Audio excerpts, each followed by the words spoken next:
Buluşqu deyman, emas yurakdan birini besaytib, men bilan tang etishni o'rganalang. Chuchi pranikka ketarli xurishlar: seriq may 225 gram, suv may 25 gram, tangtun 125 gram, xum iqi 50 gram, suv 50 gram, un 375 gram. Tayyor qilgan xurishlarni filmda ko'rsatilgan tartib bo'yicha to'kib, xamirsini yig'irib tayyor qilsak ham bo'ldi.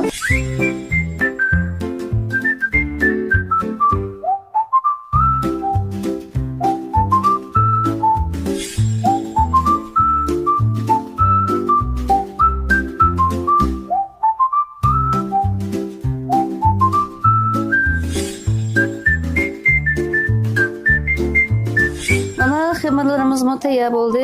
Tayyor bo'lgan xemirimizni gul chiqarish xaltamizga ilib, har xil shaklda siqib chiqarib olsak bo'ldi. Shaklni o'zimizning yaxshi ko'rishiga asosan uni tayyor qilsak bo'ldi.